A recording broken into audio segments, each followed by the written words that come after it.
In this video on GT7, we do our best impression of Roadrunner as we reach 5th fastest in the world at the Redbull ring. Let's have a look at the full track guide, as well as a quick look at this week's dailies.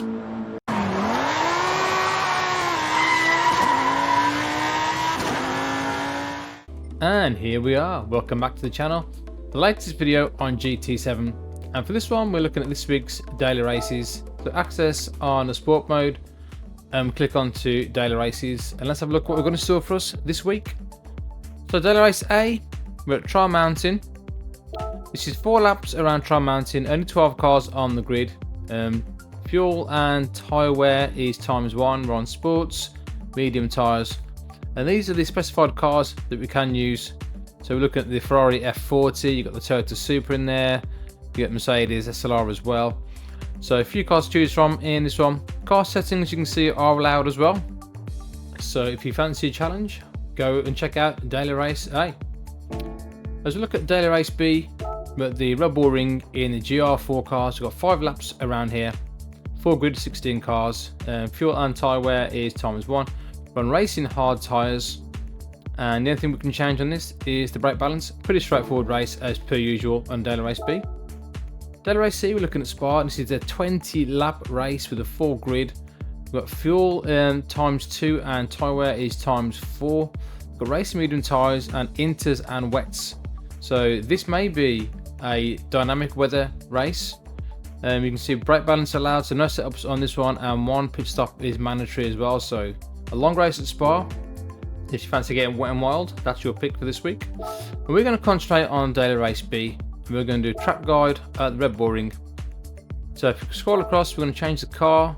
We're going to actually choose the Mitsubishi Evo final GR4 car, and we're going to make sure you've got the racing hard tyres on.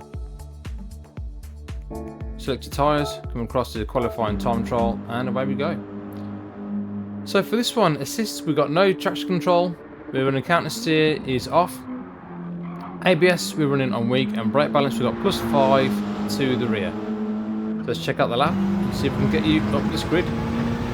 So we're using the Ghost from, I think, top 2 or 3 in the world.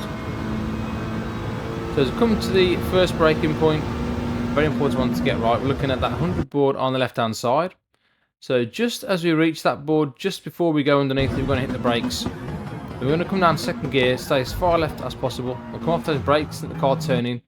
You're going to be hitting third gear on the apex, and try and cut as much of this apex as you can. Be careful not to get all 4 wheels to the right hand side of that curb.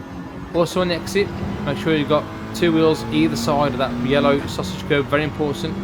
But you need a good run out that first corner, as you've got a big long straight in this uphill section and an uphill braking zone for this next really tight hairpin. We're going to slow it down again, and we're looking for that 100 board once again. Same thing again, just as we get there, we're going to come down second gear, brake in a straight line for as long as you can. Come off those brakes, let the car turn in. As soon as you get to that apex, stamp on foot into second gear, and again be careful on track limits on the exit. Watch out for that yellow sausage curb. We've got a decent run at the minute, plus a little bit of time on the exit, but nothing too dramatic. Next one is a difficult one, it's downhill braking. So again, we're looking at that 100 board on the left hand side, but we're going to brake in before we get to that 100 board, as it's downhill, so the braking zones will be extended, carrying more speed into the corner. We're going to come down second gear, and we're going to hold second gear this time, and power out and use all the track on the left hand side. Careful to stay out the gravel on the exit. Fairly decent exit on that corner. The next one, we're looking at the 50 board, and we're going to brake in just about as we get to that, and we're going to hold it in third gear. We've got a bit of a slide on there, so we lose a bit of time. Had to hold on the brakes a little bit too long. So getting that power nice and early, run as wide as you can, but be careful not to get all 4 wheels on that green stuff, because your lap will be invalidated. You come to the end of the curb, that's our next braking point. As we reach the end of the curb, we're going to hit the brakes again. We're going to come down to turn, look, only 50% brake. We're going to try and cut in on this left hander and get on the throttle as early as you can. But be careful on the exit. As the car, it kind of tightens up on the exit here, but again, keep 2 wheels to the left hand side of that green paint. We get a good run out this corner. You can see we're catching the Ghost ever so slightly. The last tricky section, looking in between the 100 and the 50 board, kind of as we hit this fencing on the left hand side, we're going to brake in just before we get there. kind of a reference to use. We're going to stay in third gear, come off and let the car rotate and get on that power nice and early. See, we've got a lot of that corner, which helps. Again, be careful on the track limits. Keep 2 wheels either side of that green paint.